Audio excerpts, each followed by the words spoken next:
말씀 나누겠습니다. 요한복음 12장 12절에서 19절까지입니다. 함께 묵독하시죠. 그 이튿날에는 명절에 온 큰 무리가 예수께서 예루살렘으로 오신다함을 듣고 종려나무 가지를 가지고 맞으러 나가 외치되 호산나 찬송하리로다 주의 이름으로 오시는 이 곧 이스라엘의 왕이시여 하더라. 예수는 한 어린 나귀를 만나서 타시니 이는 기록된 바 시온 따라 두려워 말라 보라 너의 왕이 나귀 새끼를 타고 오신다함과 같더라. 제자들은 처음에 이 일을 깨닫지 못하였다가 예수께서 영광을 얻으신 후에야 이것이 예수께 대하여 기록된 것임과 사람들이 예수께 이같이 한 것인 줄 생각났더라. 나사로를 무덤에서 불러내어 죽은 자 가운데서 살리실 때에 함께 있던 무리가 증거한지라. 이에 무리가 예수를 맞으면 이 표적 행하심을 들었음이로라.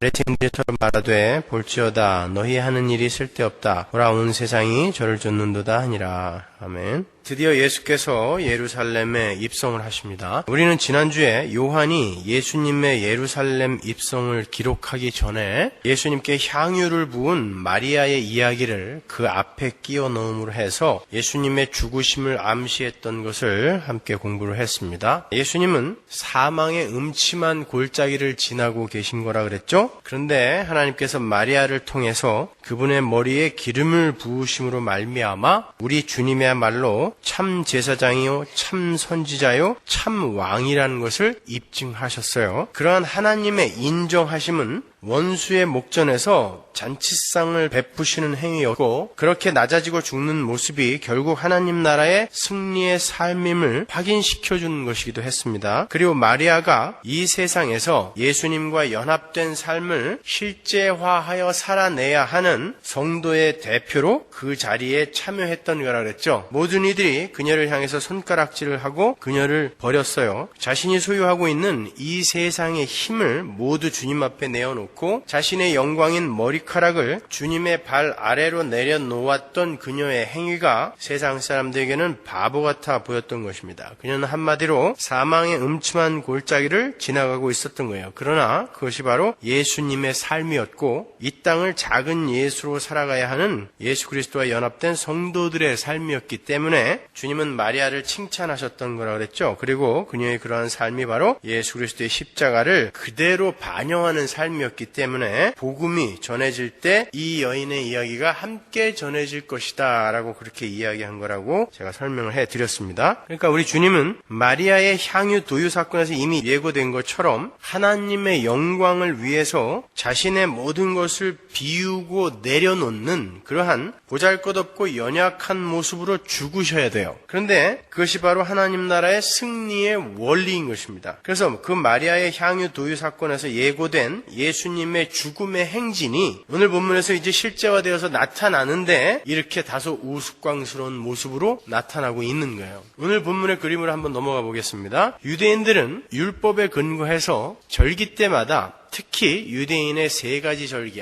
아주 중요한 세 가지 절기가 있죠. 그죠? 초막절, 장막절, 그리고 유월절, 또 오순절, 그렇게 세 절기 때는 특히 더 그러해야 했지만 모든 절기에 의무적으로 성전이 있는 예루살렘에 모여야 했어요. 성인 남자들은 반드시 예루살렘에 올라가야 했고 나머지 식구들도 최소한의 인원만 집에 남겨두고 대부분 예루살렘으로 올라가서 명절을 지켰습니다. 절기는 명절이니까요. 유대 사가인 요세푸스에 의하면 6월절에 예루살렘으로 모여든 유대인들의 수가 270만 명 정도가 되었다고 합니다. 엄청난 숫자예요. 그때 당시 인구로 하면. 지금 6월절을 지키기 위해 예루살렘에 모여있던 그 많은 유대인들이 예수님의 예루살렘 입성의 소식을 듣고 그 성 입구에서 종려나무 가지를 흔들면서 예수님을 향해 환호하고 있는 거예요. 그들은 예수님을 향해서 호산나 호산나를 외쳤다 그래요. 호산나라는 말은 지금 이제 구원하소서라는 뜻이에요. 지금 구원하소서. 그 단어가 시편 118편에 나오는데요. 한번 가볼까요? 118편 25절. 여호와여 구하옵나니 이제 구원하소서. 그게 호시안나예요. 호시안나. 여호와여 우리가 구하옵나니 이제 형통케 하소서. 여호와의 이름으로 오는 자가 복이 있으며 우리가 여호와의 집에서 너희를 축복하였도다. 여호와는 하나님이시라 우리에게 비추셨으니 줄로 희생을 제단불에 맬지어다. 25절에 있는 이제 구원하소서가 호시아나라는 히브리어거든요. 지금 유대인들이 바로 그 단어를 주님을 향해 큰 소리로 반복하여 연호하고 있는 거예요. 그러나 그들은 그 호산나의 의미를 오해하고 있었음을 알 수 있어요. 이 시편 118편의 호시아나는 죄로부터의 구원을 이야기하는 것입니다. 죄로부터의 구원이 호산나예요. 27절에 보면요, 하나님께서 제단 뿔에 희생을 매셨다라고 나오죠. 그렇죠? 여러분, 제단 뿔 하면 생각나는 게 있으시죠? 도피성이죠. 성경은 아담 안에서 이 세상에 태어나는 모든 인간들을 살인자라 규명합니다. 살인자라고 불러요. 왜냐하면 하나님의 은혜를 떠난 모든 자들은 자신의 힘으로 행복과 만족을 채워야 하기 때문에 자기 자신 안에 내재된 것만으로는 그것을 다 채울 수가 없어요. 하나님은 하나님의 계획과 목적이 이루어지기까지 필요한 하나님의 생명력만을 인간 안에 내재시켜 놓고 하늘로부터 공급되는 하나님의 생명력은 다 끊어버린 상태란 말이죠. 그래서 인간들이 가지고 있는, 내재하고 있는 그 하나님의 생명력을 다 쓰게 되면 인간들은 그냥 죽는 거예요. 그래서 인간들을 뿌리 뽑힌 꽃, 뿌리 뽑힌 나무라고 이야기한다 그랬죠. 보기에는 살아있으나 죽은 거나 마찬가지라는 것이죠. 그래서 그러한 인간들은 자기 이외의 다른 이들의 것을 탈취하여 자신의 행복을 찾도록 되어 있어요. 그거는 자동이에요. 그래서 그들은 자기 이외의 다른 이들을 경쟁자요 원수로 여기게 된다 그랬죠. 그건 미움입니다. 근데 성경이 요한일서에 보면 형제를 미워하는 자는 전부 살인한 자다 그러죠. 살인으로 간주할 것이다가 아니라 형제를 미워하는 자는 전부 살인한 자다, 살인자다라고 그렇게 이야기한단 말이에요. 따라서 아담 안에서 태어난 모든 인간은 전부 살인자예요.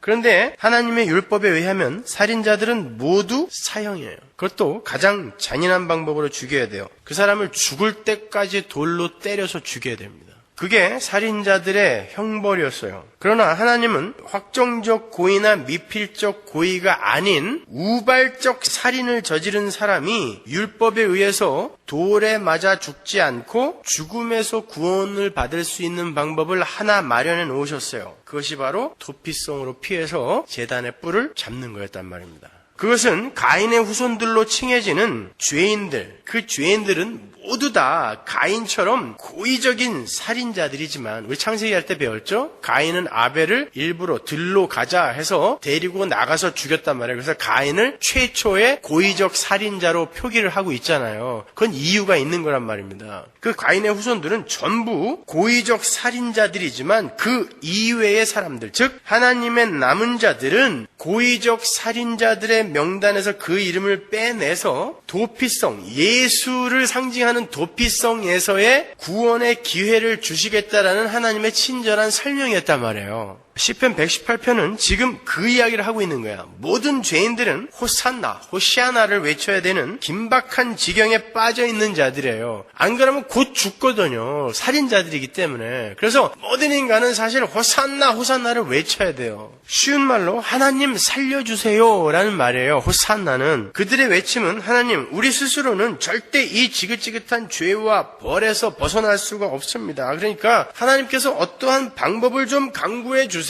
라는 외침이었어야 돼요. 그게 호산나거든요. 근데 지금 유대인들은 죄와 사망에 대한 두려움과 공포에서 호산나를 외치는 게 아니라 로마의 압제와 가난과 질병으로부터의 호산나를 외치고 있는 거예요. 당시 유대인들의 선민 사상은 상상을 초월하는 것이었어요. 자신들은 이미 하나님의 선민으로서 구원은 이미 따놓은 당상인데 지금 로마라는 악한 자들이 자신들을 지배하고 있으니까 그 현실에서 자신들을 구원해 달라는 게 호산나였어요. 메시아는 바로 그 역할을 하러 온다라고 생각했단 말입니다. 그게 민속 메시아 사상이라 그랬죠. 정치적, 군사적 메시아를 그렇게 기다렸단 말이에요. 그들은 자신들을 죄와 사망에서 구원하러 오신 하늘의 왕에게 이 세상 현실에서의 구원을 요구하고 있는 거예요. 성경은 바로 그러한 자들이 예수를 죽이더라를 보여주는 거예요. 그건 무서운 겁니다, 여러분. 그들은 종려 나뭇가지를 흔들고 있었어요. 사실 종려 나뭇가지는 6월절에 흔드는 게 아니라 장막절, 초막절에 흔드는 거예요. 그럼에도 불구하고 왜 유대인들이 예수님이 6월절에 예루살렘에 입성하시는데 종려 나뭇가지를 흔들었느냐? 그건 2세기 전, 그로부터 2세기 전에 시리아의 안티오쿠스 에피파네스의 손에서 예루살렘 성전을 탈환하고 그들을 쫓아낸 유다 마카비, 캐톨릭 경전에는 마카비서가 있죠, 그죠? 그 마카비 이야기하는 거예요. 그 유다 마카비의 그 승리를 예수님에게 다시 한번 기대하는 유대인들의 강한 열망이 담겨 있는 거였어요. 헬라가 알렉산더 대왕이 죽은 다음에 네 나라로 갈라지죠. 그 중에 셀류코스 왕조가 세운 나라가 시리아란 말이에요. 그 시리아는 원래 식민지였던 이스라엘의 유화 정책을 썼어요. 그래서 그들의 종교와 제사 등을 인정해줬어요. 심지어 성전 보수 자금까지도 대줬어요. 근데 BC 198년에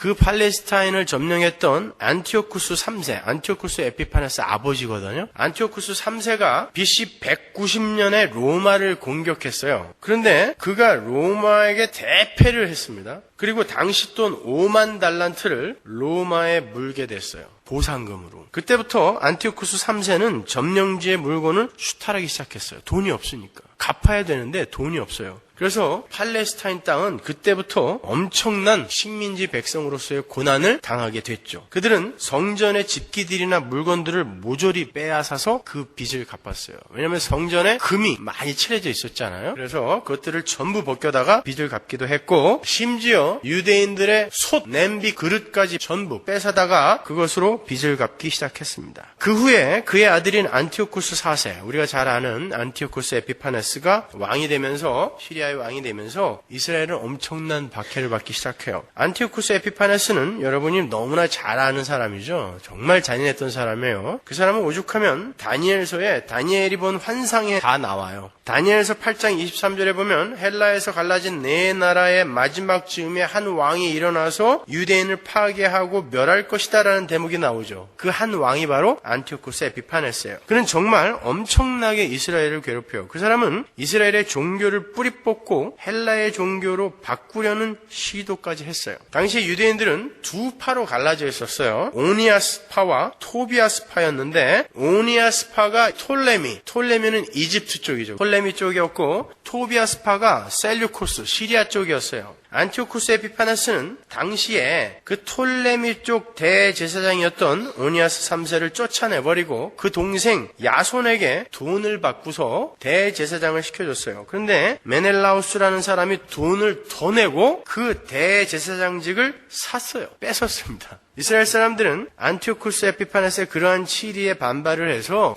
어떻게 성경대로 아론의 후손에서 사독계열에서 대제사장이 나와야지 왜 네 맘대로 대제사장을 임명하냐. 그러한 반발에서 유대인들이 한 집단으로 뭉쳤는데 그것이 바로 하시딤, 경건주의 운동이라는 거예요. 그 하시딤에서 바리새파가 나온 거예요. 그러니까 바리새파를 여러분 성경에서 예수님이 뭐 독사의 새끼들아 막 이렇게 욕했다고 너무 그렇게 우습게 보시면 안 돼요. 바리새인들을요. 유대 경건주의 운동 하시딤 운동에서 나온 이들이 바로 바리새파 사람들이에요. 바리새인들. 그리고 그 나중에 보면 하스모니안 왕조가 생기는데 그 하스모니안 왕조에서 제사장이 대제사장이 나오죠. 그러니까 나중에 정말 사독 계열 사람들이 왜 하스모니안 왕조에서 제사장을 세우니 그거는 우리가 도저히 용납 못한다. 제사장은 우리한테서 나와야지. 그래서 하스모니안 왕조가 사독 계열 사람들을 핍박했죠. 그래서 그들이 광야로 도망간 게 에센파예요. 그래서 나중에 세례 요한이 그 에센파의 옷, 약대털 옷을 입고 또 에센파들이 먹었던 메뚜기와 석청을 먹으면서 나타나죠. 그죠? 그들이 굉장히 경건한 삶을, 금욕적인 삶을 광야에서 살았던 사람이고, 그리고 그렇게 사독 계열이 나가가지고 그렇게 에센파를 하나의 파벌을 이루고 사니까 거기에 위기를 느낀 하스모니안 왕조 사람들이 우리가 진짜 사독 계열이다. 그래서 사두개파를 만드는 거예요. 그래서 사두개파, 바리새파, 에센파가 이제 그렇게 이제 나오는 거죠. 그건 뭐 사족이니까. 그때 안티오쿠스 에피파네스가 이집트를 치려 내려가요. 그런데 로마의 방해로 회군을 해서 돌아오게 되었어요. 그가 그렇지 않아도 화가 나서 돌아오고 있는데 팔레스타인에 안티오쿠스 에피파네스가 죽었다는 소문이 났습니다. 야손이 고세를 못 참고 그 틈을 타서 메넬라우스를, 안티오쿠스 에피파네스가 돈을 받고 세운 메넬라우스를 쫓아내고 대제사장직을 탈환을 했어요. 그 소식을 소식을 듣고 안티오쿠스 에피파네스가 대노했겠죠. 그죠? 그래서 그 즉시 군사를 보내서 이스라엘에서 약탈을 하기 시작했어요.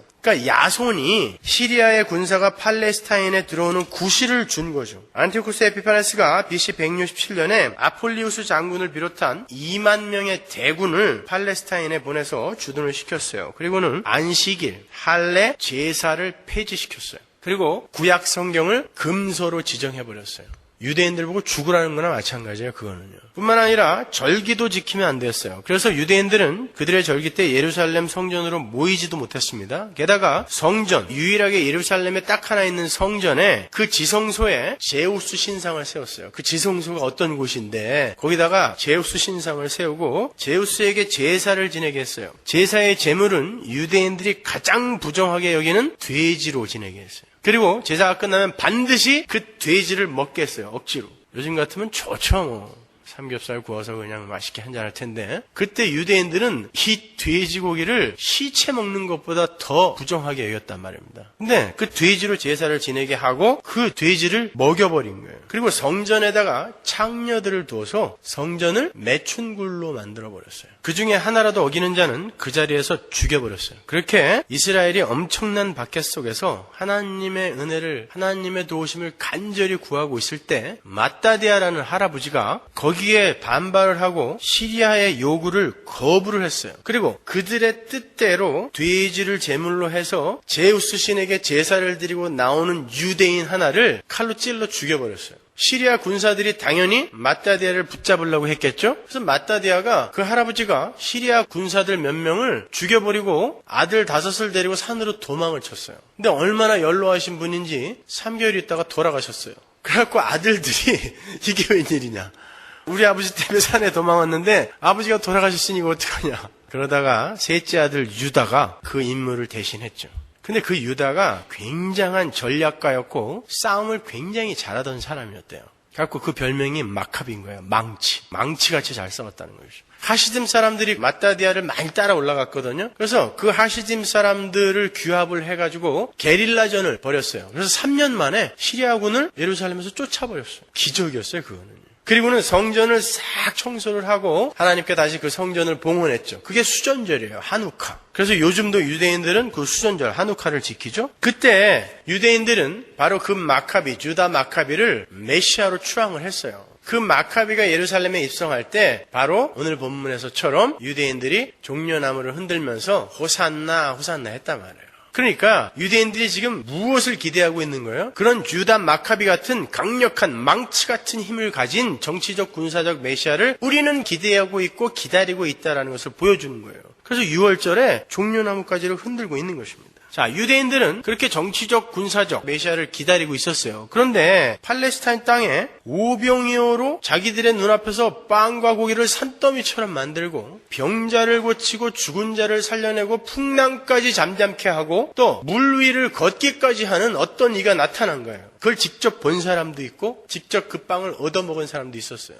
그러니까 유대인들은 생각했겠죠. 이가 바로 그이구나. 그래서 유대인들이 전부 모여가지고 예수님이 들어오실 때에 호산나 호산나 하고 외친 거예요. 환호를 했던 것입니다. 그 와중에 바리새인들과 대제사장들 그리고 서기관들 등의 그 유대 지도자들은 예수님이 자신들이 가지고 있는 그 기득권에 전혀 도움이 안 되고 오히려 해가 되는 인물이라는 것을 알게 되어서 호시탐탐 예수님을 죽이려 했던 거죠. 그러니까 지금 예수님을 향해 호산나를 연호하면서 그분께 환호하는 무리들은 기적을 일으키시는 예수님의 능력이 자기들의 이 세상의 삶에도 유익이 될 것이다. 분명히 유익이 될 것이다 라는 확신 속에서 예수님을 환영하고 있는 거고 예수님을 죽이려 하는 자들은 예수님이 일으키신 기적과 그분의 능력을 인정은 하되 그것이 자기들의 이 세상살이에 조금도 도움이 안 된다는 것을 확인했기 때문에 그분을 죽이려 하는 거예요. 왜냐면은 그 예수님이 힘이 있는 것은 알겠는데 그 힘으로 자기들을 좀 도와줬으면 좋겠는데 그 예수님이 걸핏하면 자기들 보고 독사의 새끼들이라 그러니까 그리고 너희들도 구원을 받아야 된다 그러고 너희들도 회개해야 된다 그러니까 이놈은 우리 편 아니구나. 그렇다면 막강한 힘을 갖고 있는 이가 우리 편이 아니라면 죽여버려야 되겠다라고 해서 죽인 거죠. 그러나 결국 며칠 뒤에 그 두 부류는 한 편이 되죠.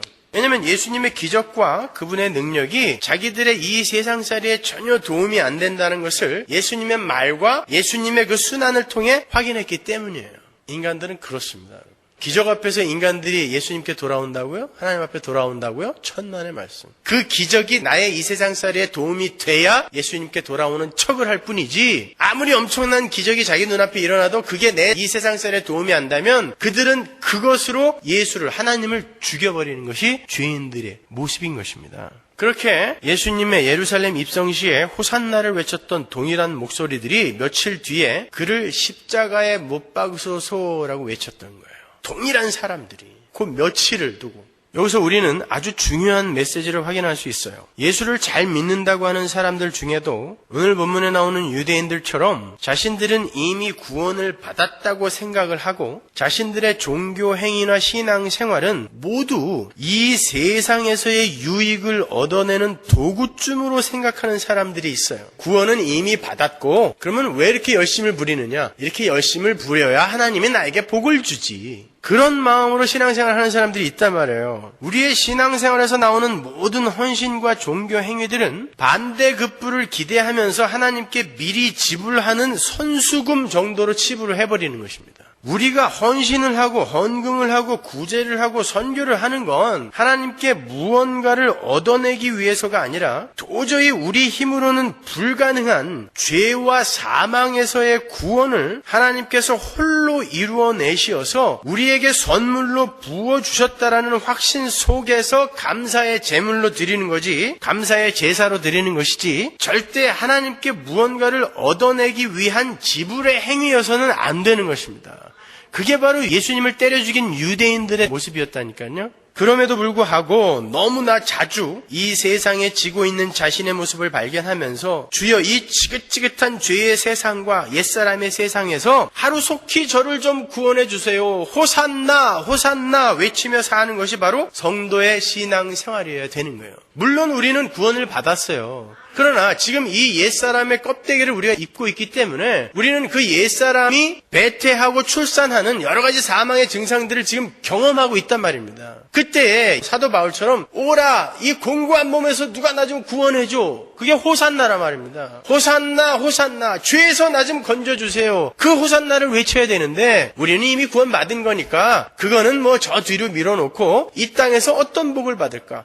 요 문제 해결, 나의 소원 성취, 그런 의미에서 호산나를 외치는 놈들이 예수님을 때려 죽인단 말입니다. 근데 대부분이 예수를 그렇게 믿고 있다니까요. 아마 예수님이 오늘날 교회라는 곳에 다시 나타나시면, 나귀를 타고 그렇게 허름한 모습으로 나타나시면 오늘날의 교회는 또다시 그 예수를 때려 죽일 것입니다.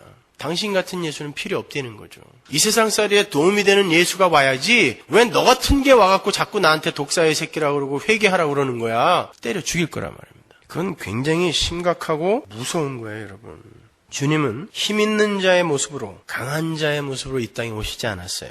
날 때부터 허름한 사관의 구유를 택했고 가난한 목수의 집에서 자라나셨어요. 그리고 겉모양도 시원치 않아서 사람들이 눈을 돌렸다고 그래요. 얼마나 못생겼으면 보기도 싫었다는 거예요. 그렇게 약한 모습으로 왔어요. 그리고 결국에는 세상의 힘에 맞아 죽어버렸어요. 세상을 이긴 게 아니라 세상에게 맞아 죽었다니까요. 가시적으로는. 그런데 그의 삶을 하나님이 기뻐 받으신 거예요. 그의 삶에 기름을 부으시는 거예요. 즐거운 기름, 희락의 기름을 하나님이 부으시는 거예요. 인정하신 것입니다. 그러한 그의 삶을 하나님이 칭찬하신 거예요. 자신의 약함으로 원수를 유익하게 하고 섬겨주는 삶을 기뻐하신 거예요. 하나님은 그렇게 약한 모습으로 죽기까지 순종하신 주님의 머리에 기름을 붓고 그를 오른손으로 높이 드셨어요. 네가 승리자다. 사도행전 2장에 나오죠. 베드로의 설교에. 오른손으로 높이 드셨어요. 네가 승리자다. 그게 바로 하나님 나라의 삶의 원리이기 때문에 그런 것입니다. 하나님이 주인이시고 하나님만이 힘이시며 하나님만이 계획하시고 하나님만이 실행하심으로 움직여지는 그 하나님 나라, 그 나라에서는 백성들이 하나님의 은혜만을 의지하며 그분이 뜻하시고 계획하시며 행하시는 모든 것을 인정하고 순종해야 돼요. 그게 하나님 나라입니다. 심지어 죽기까지 순종해야 돼요. 하나님이 가장 강한 분이시고 가장 선한 분이시기 때문에 그분의 말을 들어야 가장 선하게 가장 강하게 살 수 있는 거거든요. 하나님은 전지전능하시고 최고의 선이신 분이기 때문에 그분은 절대 당신의 백성들을 상하게 하거나 아프게 하실 분이 아니에요. 최고의 선이신 분이 최고의 선의 자리로 당신의 백성들을 이끌어가고 싶어 하세요. 그런데 인격을 가지고 이성을 가진 하나님의 형상으로 지어진 인간들이, 도덕적 피조물들이 하나님께서 창조 시에 자신들에게 은혜로 부어주신 그들의 지혜와 힘을 자꾸 의지해서 살려고 하면 하나님 나라는 최고의 선으로 채워질 수가 없는 거예요. 하나님이 그들에게 그런 엄청난 능력을 부어주신 건 하나님께 순종하는 도구로 쓰라고 주신 건데, 그걸 하나님께 순종하는 도구로 쓰는 게 아니라 그 자체를 힘으로 의지해버리면 하나님이 그들에게 정말 좋은 걸 부으실 수가 없단 말입니다. 그래서 하나님은 당신의 백성들을 에덴에서 쫓아내신 후에 하나님의 말씀에 순종하지 않고 자신들의 힘을 의지하여 자신들이 추구하고 생각하는 이 세상의 유익만을 채우려 하는 자들의 그 어둡고 고단하고 추악한 모습들을 드러나게 하시고 당신의 백성들에게 그것을 경험하게 하심으로 하나님 절대 의존적 존재로 만들어진 자들의 절대 의존을 끌어내시는 것입니다. 자발적인 절대 의존. 그게 역사인 거예요. 그게 신앙생활인 거예요. 그래서 여러분은 이 세상에 자꾸 치를 떠셔야 돼요. 정 떨어지는 일을 자꾸 경험하셔야 돼요. 그게 성도의 삶인 것입니다. 성도는 이 세상이 너무 좋으면 안 돼요. 성도는 이 세상이 너무 행복하면 안 돼요. 그래서 하나님 나라에서는 모든 자가 하나님 앞에서 전부 약자가 되어야 되는 거예요. 하나님 나라의 왕이신 그 하나님 앞에서 모든 자는 약자로 서야 돼요. 그걸 성경이 자기 부인이라고 하는 거예요.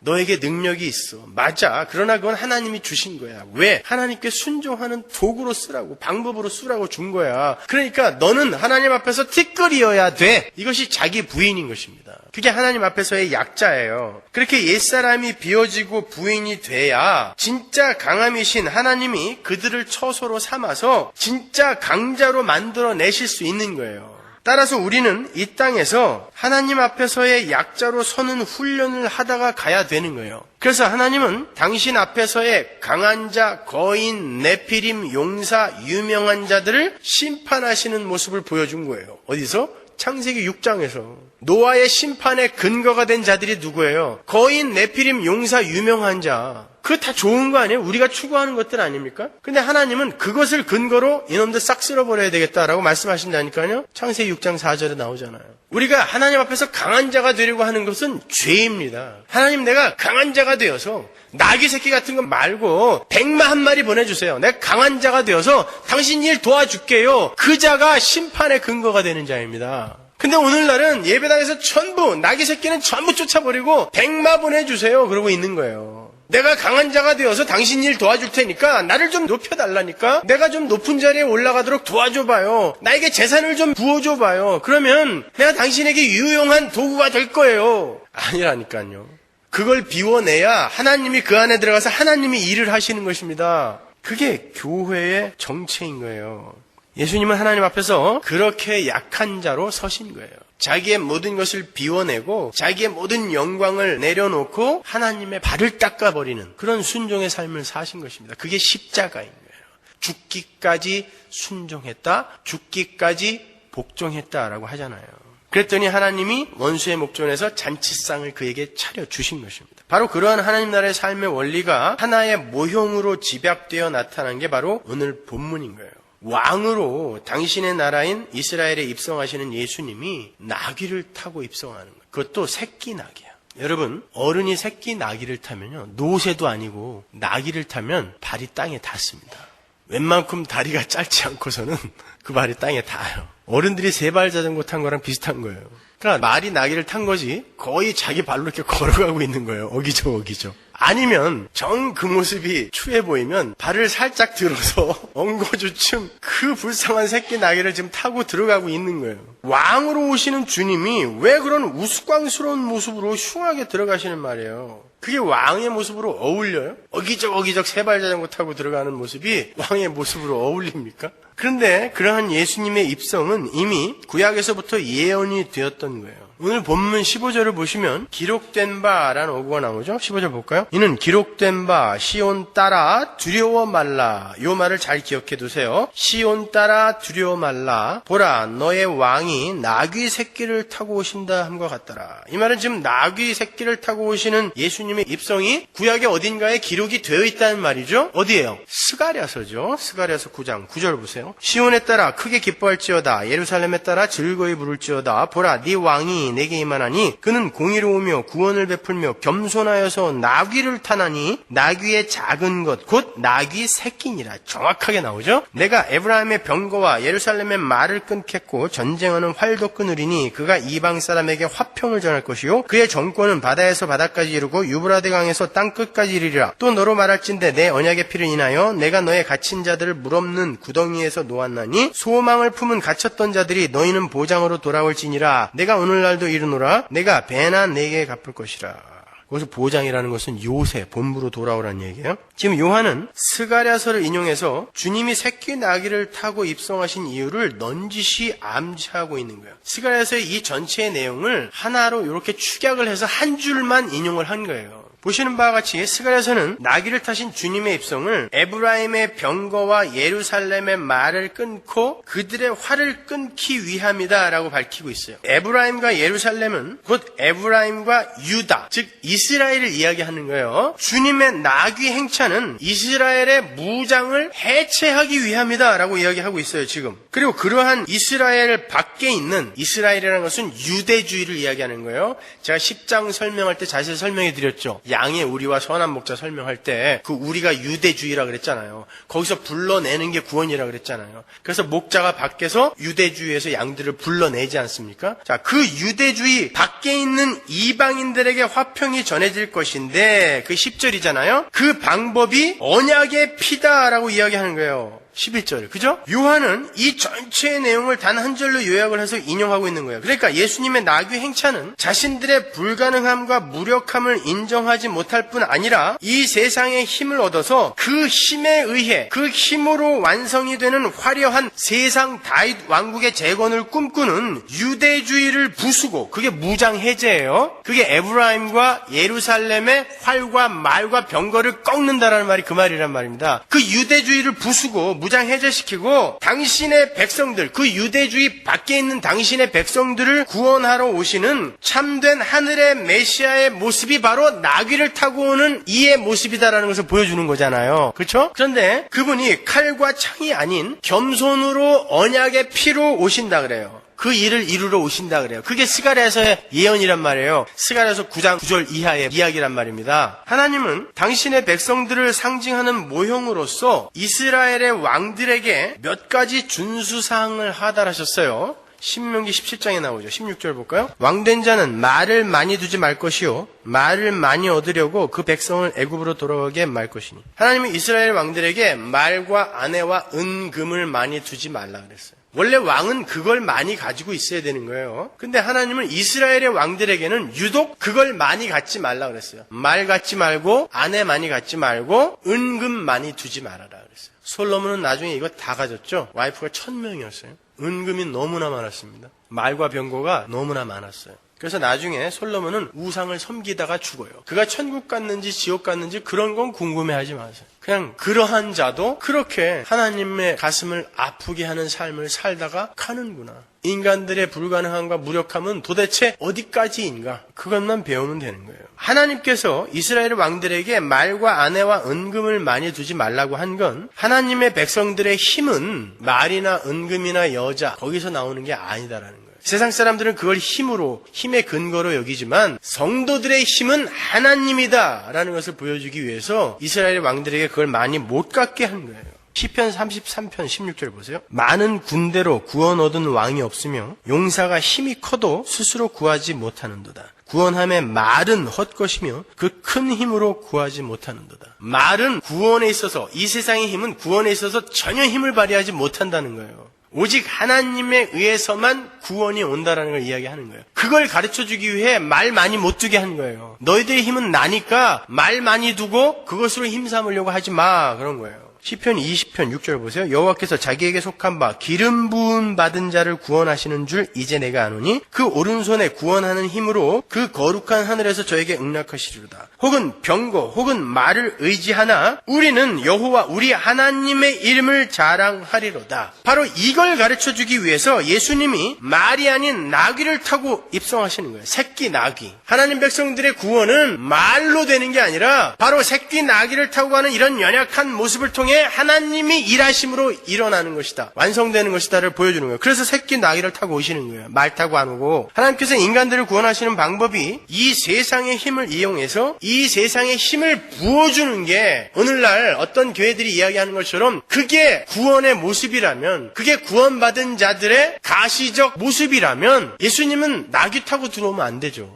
구원하러 들어오시는 예수님이 나귀 타고 오시면 안 되죠. 백마 타고 와야죠. 그리고 그들의 말과 병거와 활을 뺏어서 무장 해제를 시킬 게 아니라 그것들을 탱크, 원자폭탄, 자동소총으로 바꿔줘야죠. 그걸 왜 뺏어요? 세상의 힘이 구원의 근거가 된다면 하나님은 그들을 무장 해제시키러 오시면 안 돼요. 그리고 나귀 새끼 같은 거 타고 오면 안 돼요. 그런데 주님은 나귀 새끼를 타고 그들의 활과 칼과 병거를 뺏으러 오셨다 그래요.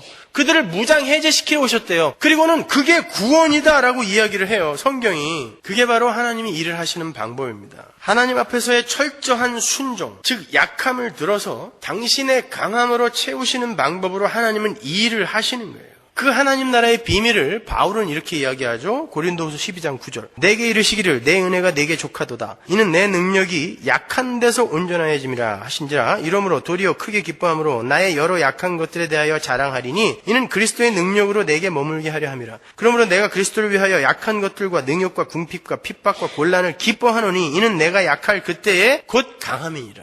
이게 무슨 말인지 이제 확실히 아시죠? 고린도후서 13장 4절. 그리스도께서 약하심으로 십자가에 못 박히셨으나 오직 하나님의 능력으로 살으셨으니 우리도 저희 안에서 약하나 너희를 향하여 하나님의 능력으로 저와 함께 살리라. 예수도 약하셨고 그를 쫓는 성도들도 약했다 그래요. 사도들도 약했다 그래요. 우리도 약하다라고 이야기를 해요. 그러나 그 안에서 강함이 드러난다라고 확실하게 이렇게 이야기하고 있어요. 이게 바로 바울이 본 십자가의 모습이었던 거예요. 그리고 그 십자가를 지고 가는 성도들의 모습이 이러해야 한다라고 우리에게 가르치고 있는 것입니다. 예수님을 필두로 한 하나님의 사람들은 이 세상의 관점에서 볼 때에는 나귀 새끼를 탄 것처럼 우스꽝스럽고 연약해 보이나 사실은 그 속에 하나님의 강함이 꽉 채워진 진짜 강한 자들이라는 거예요. 해서 예수님께서도 그러한 우스꽝스러운 행진을 마치시고는 제자들에게 이렇게 당부를 하신 것입니다. 바로 오늘 보면 밑에 뭐라고 붙어 있는지 보세요. 요한복음 12장 24절. 내가 진실로 너에게 이르노니 한 알의 밀알이 땅에 떨어져 죽지 아니하면 한 알 그대로 있고 죽으면 많은 열매를 맺느니라. 자기 생명을 사랑하는 자는 잃어버릴 것이요 이 세상에서 자기 생명을 미워하는 자는 영생토록 보존하리라.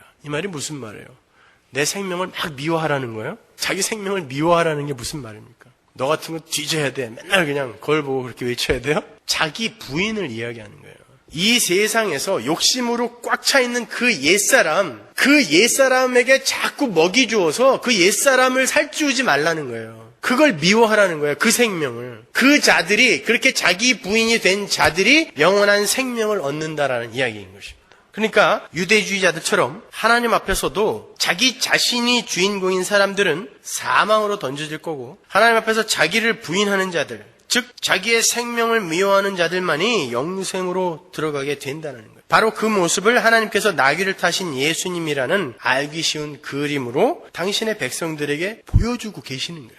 따라서 그 예수 안에서 연합이 되어서 작은 예수로 구원을 받은 우리 성도들도 역시 이 세상에서는 나귀를 탄 우스꽝스럽고 연약한 모습으로 살다가 가게 되는 거예요. 세상 사람들이 자신을 자랑하고 자신의 힘을 과시하느라 커다란 말을 타고 활보하는 가운데 우리 성도들은 하나님 앞에서 자신을 부인하고 자신의 연약함과 불가능함을 인정하여 하나님만을 의지하며 그분의 말씀을 쫓아서 져주고 섬겨주고 용서해주고 감싸주고 인내하면서 바로 새끼 나귀를 탄 바보의 모습으로 이 땅을 살게 되는 것입니다. 우리는 가끔 볼멘 소리를 해요. 하나님, 창피하게 나귀 새끼가 뭡니까? 예수 믿는 사람 면 좀 세워주세요. 폼나게 백마 한 마리 보내주세요. 그러면 사람들이 야, 예수 믿으면 너처럼 백마 타게 되는구나. 너처럼 세상에 힘 갖게 되는 거구나. 나도 예수 믿어야지. 이렇게 돌아올 거 아닙니까? 그러니까 하나님 백마 보내주세요. 그걸 기복주의라고 하는 것입니다. 그게 맞다면 예수님은 이렇게 나귀 새끼 타고 들어오면 안 된다니까요. 그래서 하나님이 계속 여러분이 백마를 요구하는데 비실비실한 나귀만 계속 보내주는 거예요. 이거 타고 가라고. 열받죠. 남들은 전부 머세디스 타는데 나만 맨날 티코야. 그거예요. 근데 하나님이 그게 맞다라고 이야기하는 것입니다. 인기 없는 그런 설교를 하고 있으니까 참 피착 안에 힘이 빠지고 있습니다. 작년에 개봉된 한국 영화 중에 바보라는 영화가 있었어요. 그 차태현이 나오는 영화였는데 차태현이 날 때부터 정신지체로 태어나서 평생 동생을 위해서 그리고 이웃들을 위해서 희생만 하고 자기 걸 다 퍼주다가 결국은 그렇게 자기 걸 다 비우고 죽는 그런 영화예요. 뭐 아주 그냥 판에 박힌 아주 흔한 이야기죠. 근데 그 영화를 보면서 참 바보의 삶이 아름답다라는 생각을 했어요. 세븐 파운드라는 영화 보셨어요? 그 영화에서도 보면은 그 주인공이 자기의 모든 것을 가난하고 약한 자들에게 다 나눠주고 심지어는 나중에 눈하고 심장까지 떼주고 죽어요. 그 영화가 끝나면서 저희 아내와 제가 동시에 내뱉은 말이 우리도 저렇게 살자였어요. 여러분 그만큼 그렇게 이 세상에서 나귀를 타고 가는 바보 같은 삶은 힘을 갖고 있고 매력이 있는 것입니다. 그런데 곧 잊어버리죠. 그런 것을 볼 때는 감동을 하기도 하고 나도 저렇게 살고 싶다 그러는데 곧 잊어버려요. 왜 그럴까요? 이 세상 권세 잡은 자가 그 삶의 매력과 아름다움을 다른 것으로 감추고 있기 때문에 그래요. 더 맛있어 보이고 더 달콤해 보이는 것들을 우리에게 이렇게 위장하여 내어놓고 있기 때문에 이내 우리는 그걸 잊어버리고 백마를 쫓아 헐레벌떡 뛰고 있는 거예요. 사실은 그 삶이 정말 아름다운 삶이에요. 여러분 그렇게 바보같이 살다 간 사람들을 존경하잖아요. 위인전집에 나오는 모든 위인들은 대부분 그렇게 살다 간 사람들 아닙니까? 그 위인전집을 볼 때는 나도 이 사람들처럼 살고 싶어. 그랬다가 뒤 돌아서자마자 그런 바보 같은 놈들처럼 살다가는 이 세상에서 한 달도 못 견뎌요. 자식들한테는 그렇게 가르치잖아요, 우리가. 그건 뭔가에게 속고 있는 것입니다, 우리가. 그래서 우리는 하나님의 말씀을 통하여 그 삶의 매력 있음과 아름다움과 소중함을 자꾸 우리의 마음속에 각인을 시키는 거예요. 그리고 하나님은 그러한 우리의 삶을 통하여 하늘나라의 삶을 경험시키는 것입니다. 그게 하늘나라의 삶이거든요. 여러분, 인간들은 스스로의 힘으로 이 세상의 힘을 축적하여 하나님처럼 되어보겠다라고 하는 그런 인간들의 욕심과 교만이 그 십자가의 삶을 자꾸 보잘것없는 것으로 폄하하고 감추기 때문에 우리는 세상이 제시하는 물질주의와 성공주의의 마음을 뺏기는 거예요. 그게 백마예요. 그게 유대주의입니다. 분명히 하나님은 요한복음 10장에서 그 유대주의에서 빼내는 걸 이름을 불러 밖으로 끄집어내는 걸 구원이라고 이야기했거든요. 근데 그리로 자꾸 넣어주겠다라고 이야기하는 목사들은 뭐냔 말이에요. 도대체 너 같은 건 뒤지든지 말든지 상관없어. 그거나 똑같은 거 아니에요. 들어가면 죽는데 거길 자꾸 들어가라고 그러니 이게 도대체 어떻게 된 거냐 말이에요. 근데 바보같이 아무런 분별 능력이 없는 자들이 그냥 앞에서 이야기하는 건 다 옳겠거니 하고 멍하니 쫓아가는 거예요. 그러니까 자기들 책임이에요. 성공주의와 물질주의는 십자가의 삶과 완전히 반대쪽에서 십자가를 조롱해요. 그 둘은 사실 적대 관계예요. 근데 오늘날 어떤 이들은 그 둘을 자꾸 화해시켜 보려고 해요. 성공주의, 물질주의, 엘리트주의, 자연주의, 고지로는 십자가를 대적하는 대적이지 절대 화해할 수 있는 게 아니에요. 마찬가지로 나귀를 타신 예수님의 십자가는 그들을 공격해요. 시편 2편 1절 보세요. 어찌하여 열방이 분노하며 민족들이 허사를 경영하는고 세상의 군왕들이 나서며 관원들이 서로 꾀하여 여호와 그 기름받은 자를 대적하며. 자, 세상의 힘을 상징하는 세상의 왕들이 기름받은 자를 대적하는데 어떤 일이 일어난지 보세요. 우리가 그 맨 것을 끊고 그 결박을 벗어버리자 하도다. 하늘에 계신 자가 웃으시며 주께서 저희를 비웃으시리로다. 그때 분을 바라며 진노하사 저희를 놀래어 이르시기를 내가 나의 왕을 내 거룩한 산 시온에 세웠다 하시리로다. 내가 영을 전하노라. 여호와께서 내게 이르시되 너는 내 아들이라. 오늘날 내가 너를 낳았도다. 내게 구하라. 내가 열방을 유업으로 주리니 내 소유가 땅 끝까지 이르리로다. 내가 철장으로 저희를 깨뜨리며 질그릇같이 부수리라 하시도다. 보세요. 세상의 힘을 상징하는 군왕들은 보잘것없는 모습으로 오는 나귀 타고 오신 예수를 대적한단 말입니다. 나귀를 탄 연약한 예수 정도는 이길 수 있을 것 같아요. 세상의 힘이 그 연약함을 이길 수 있을 것 같은데 나귀를 탄 예수라는 그 연약함이 세상의 강함이라는 그 군왕들의 힘을 먹어버리는 것입니다. 파하는 거예요. 강력을 파해버리는 것입니다. 그것이 십자가예요. 그게 하나님 나라의 삶의 원리인 것입니다. 그들을 향해 하나님이 비웃으신다 그러죠. 너희들이 그걸 강함이라고 지금 나한테 내놓는 거니? 개미들이 우리 앞에서 홍포를 입고 요만한 칼 들고서 야, 너 한번 나랑 싸워볼래? 그럴 때 우리는 어떻게 해요? 이렇게 찡 누르잖아요. 그거랑 마찬가지인 거예요. 이 인간들의 강함이 도대체 하나님 앞에서 무엇 하나 유용하게 쓰일 수 있는 게 있어요. 그런데 인간들이 나에게 100만만 보내주면 하나님의 그 강하심에 내가 뭔가 보탬이 될 수 있을 거라고 생각한다니까요. 그거 아니라는 거예요. 그건 하나님과 지금 전쟁하자라는 이야기랑 똑같다라는 이야기를 하는 것입니다, 여러분. 나귀를 타신 예수가 철장으로 그 세상의 강함을 질그릇처럼 부수버리신다는 거예요. 그게 십자가예요. 약함이 강함을 파하는 거예요. 그리하여 그의 나라가 땅끝까지 이르게 된다라는 것입니다.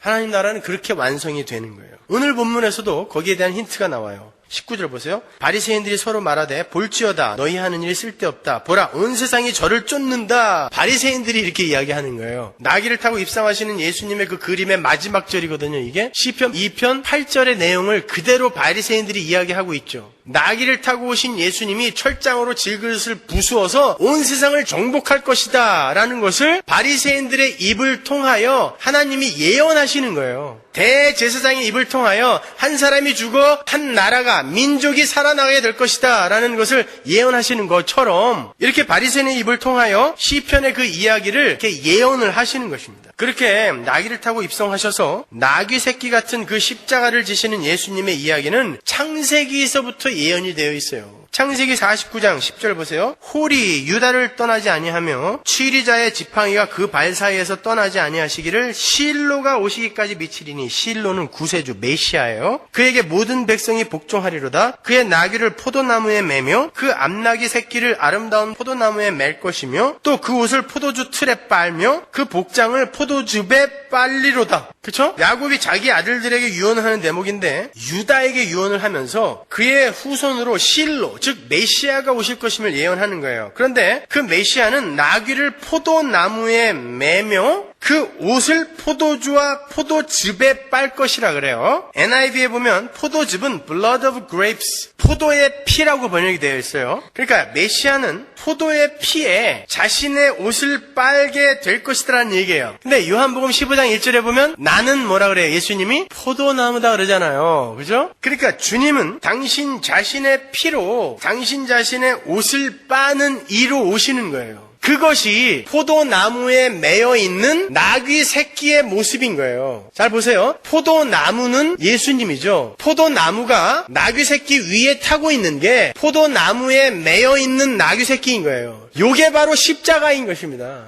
그 십자가가 포도의 피로 자기 옷을 적셔 어떤 이들의 그 옷을 하얗게 만들어주는 그 십자가의 이야기다라는 걸 창세기 49장에서부터 이렇게 이야기를 하고 있단 말입니다. 그 이야기가 오늘 요한복음까지 이어지는 거예요.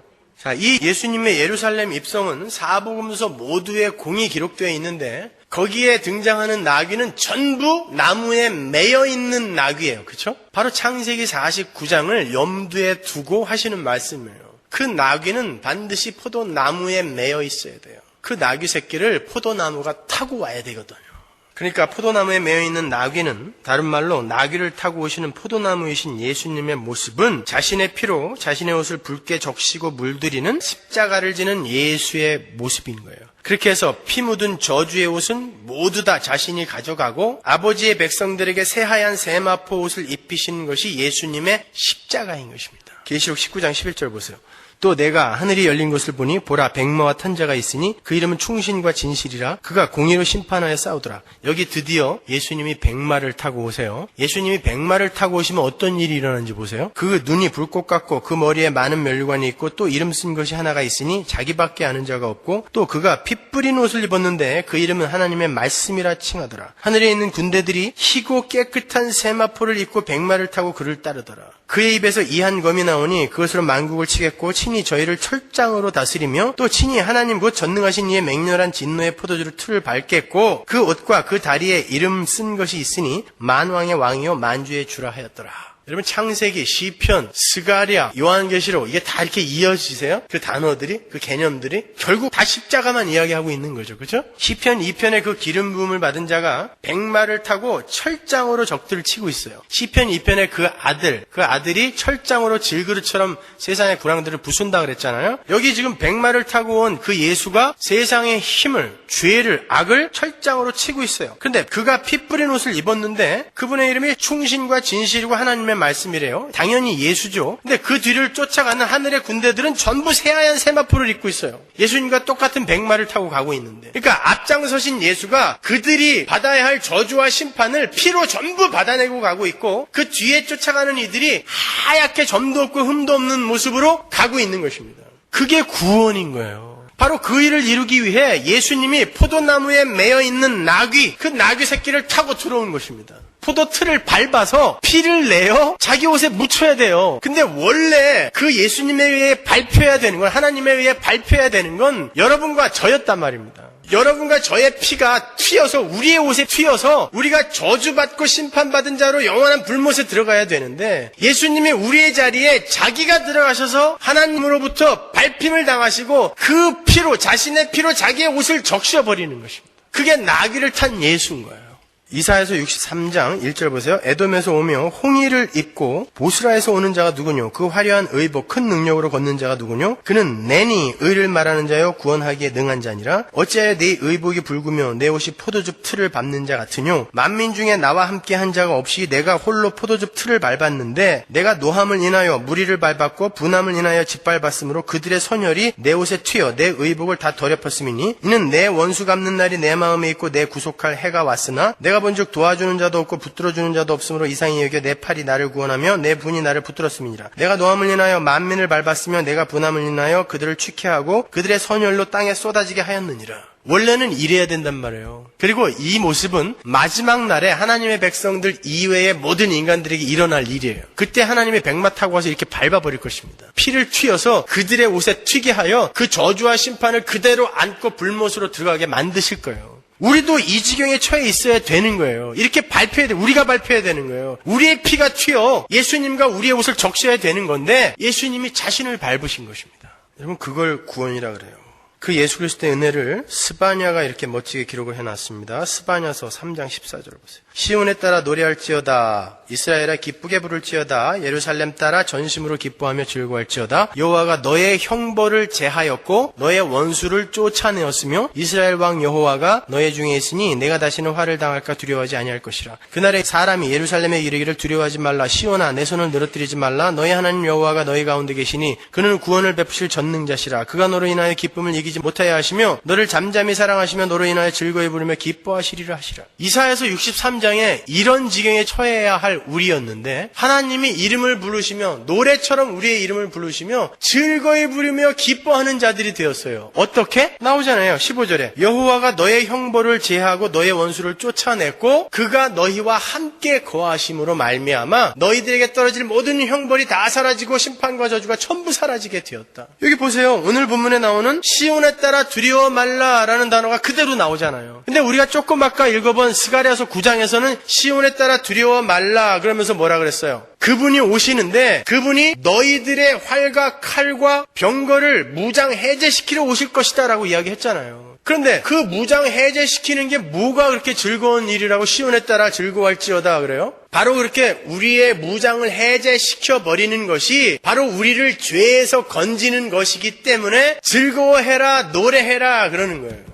여러분에게 힘을 실어주는 게 하나님의 축복이 아니라 여러분을 무장 해제시켜버리고 하나님만 의지하게 만드는 야곱처럼 환도뼈가 위골이 되어서 지팽이를 하나님이라는 지팽이를 의지하지 않고는 도저히 걸어다닐 수 없는 자로 만들어버리는 것이 복이기 때문에 시온에 따라 노래할지어다 라고 이야기하는 거예요.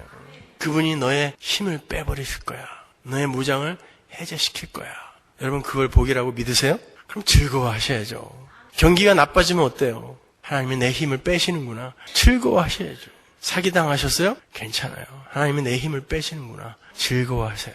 병이 걸리셨습니까? 괜찮습니다. 하나님이 내 육신의 힘마저 빼시는구나. 즐거워하세요. 그게 하나님의 전쟁인 거예요. 그래서 메시아가 나귀를 타고 온 것입니다.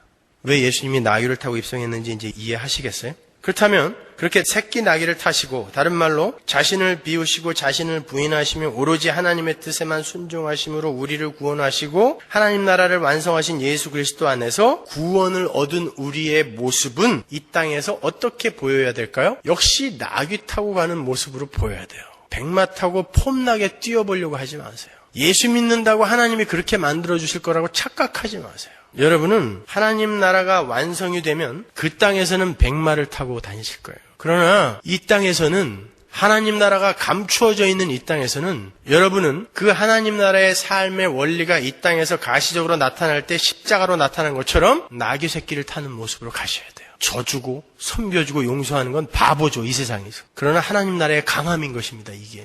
그래서 여러분은 그러한 모습으로 살 때 나귀 새끼 타는 모습이 되는 거예요. 그게 성도의 올바른 삶인 것입니다. 예수님은 나귀를 타고 오셔서 자신의 피로, 자신의 옷을 적심으로 원수들을 살려내셨어요. 근데 그 안에 연합돼요. 연합이라는 말이 무슨 말이라고 했어요? 악교로 붙이다라는 뜻이죠. 떼지지가 않아요. 이걸 떼버리면 양쪽이 다 해를 입어요. 가끔 크레이지 글루 같은 거 손에 이렇게 붙으면 이거 띌 때 무지 애를 먹죠, 그죠?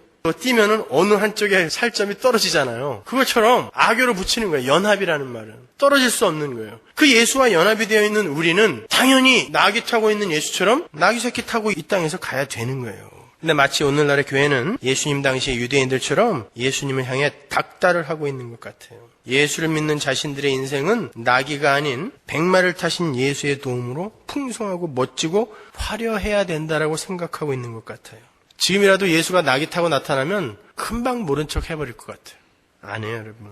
예수님은 나귀를 타고 오셨어요. 그리고 마지막 날에 이 세상의 모든 죄와 악을 멸하실 때 백마를 타고 오시기 전까지는 계속 나귀 타신 모습으로 우리를 구원하세요.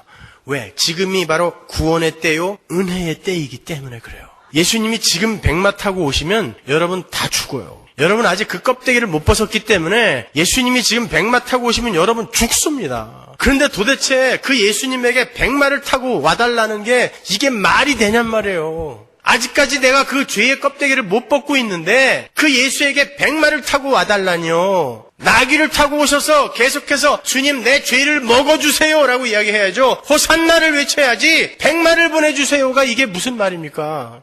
하나님을 이용하여 이 세상의 힘을 얻어내겠다고 하는 자들은 빨리 나 좀 죽여주세요, 나 지옥 보내주세요 라는 말과 똑같은 것입니다. 아니면 자기들이 지금 예수처럼 확실히 변했던가. 그러나 이 세상에서 그렇게 변할 수 있는 인간은 하나도 없어요. 근데도 백마 타고 와달래요. 계시록 19장에서 읽으셨잖아요. 예수님이 백마 타고 오시면 철장으로 모든 악은 다 죽어야 돼요. 분명히 그분이 백마 타고 오실 날이 있을 거예요. 그러면 그때 여러분은 어떻게 살아나게 돼요? 그때는 확실히 이 껍데기 다 벗을 자신 있으세요? 그래서 여러분의 지금의 삶 속에 백마 타고 철장을 가지고 오셔서 죄를 공격하는 예수 그리스도의 전쟁과 씨름이 자주 나타나는 것입니다.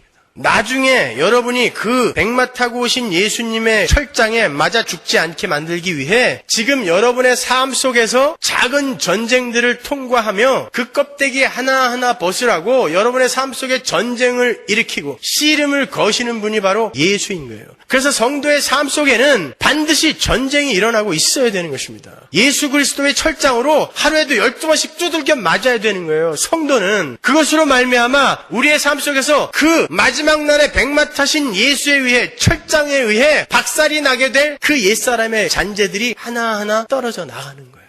그래서 성도의 삶에 고단함과 고난과 고통이 존재하는 것입니다. 그걸 신앙 생활이라고 하는 거예요.